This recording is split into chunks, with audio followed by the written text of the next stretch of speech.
going on, Jerome's? We got banished back to the garage for a raw real rant. Also, on Realco, it's certainly on one.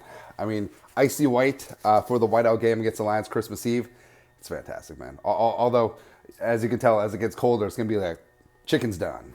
Anyways, so the Minnesota Vikings reportedly will be running it back with Nick Mullins against the Lions. Now, I understand it. Like, Nick Mullins, aside from some very stupid plays, the 2 interceptions that wiped 6 to 14 points off the board before the start of halftime, which may have come in handy in a game that went to overtime.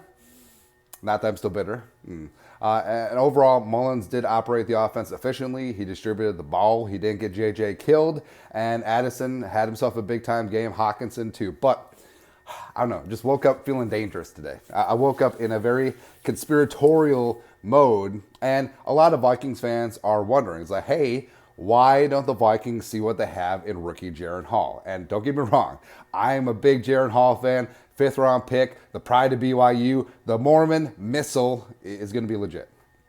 I just had hope in my heart. And also, we saw against the Falcons, that second drive, let's go. And frankly, if he didn't get concussed at the goal line, I think that he still may be the starter. I don't think that Pasternak mania ever launches. I don't think that Mullins gets that chance to do Nick Mullins things against the Bengals. And I think the Vikings may have their future franchise quarterback in place. But the question is, why didn't Kevin O'Connell roll with him when the Pasternak was struggling or all that stuff? Now, going down the rabbit hole, going down the conspiracies, because it's twofold. It's like, what if Jaren Hall is good? What if Jaren Hall is really bad? Now, if Jaren Hall is really bad, then that's an indictment on General Manager adofo-mensah, the scouting department, and Kevin O'Connell's ability to identify quarterback traits in a rookie. Now, you look at Kellen Mond, that's no muss, no fuss. So that was a Rick Spielman guy, and they let him go. They inherited him. But Jaren Hall is the guy, even though he was like the 11th quarterback taken in the class. Either way, it was late in the 5th round. But hey, if Jaren Hall pisses down his leg and that second drive against the Falcons was an anomaly, everyone would be like, oh, don't trust them. Don't trust them to take a quarterback high. Don't do that, do the other thing. And it's a huge demerit on them. Or what if Jaren Hall plays really, really good, and the fan base is energized, they're fully behind the Mormon missile, they're ready to go on a mission for him, and they're fully all in on him being the quarterback of the future going forward. And remember, a starting quarterback on his rookie contract is one of the best competitive advantages in the NFL going right now, right?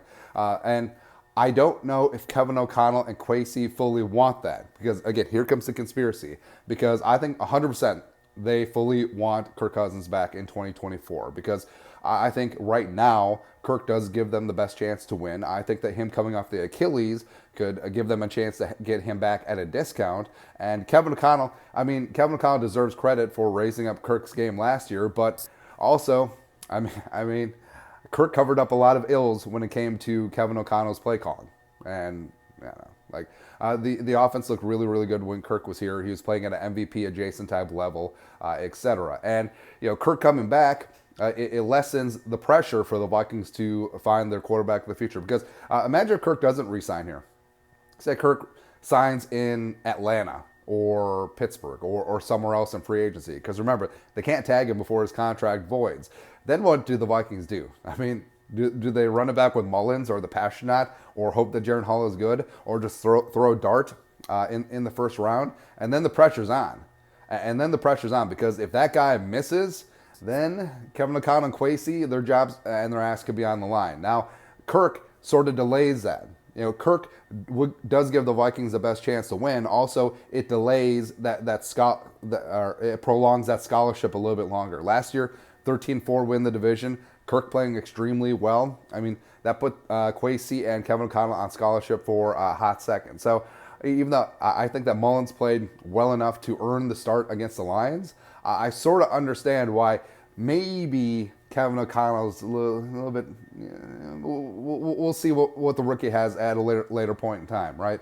But again, is the only reason that Jaren Hall started against the Falcons after Kirk went down with that Achilles, after Nick Mullins was on IR and Josh Dobbs was in the building for 3 days? Is that the only reason that Jaren Hall started against the Falcons by default?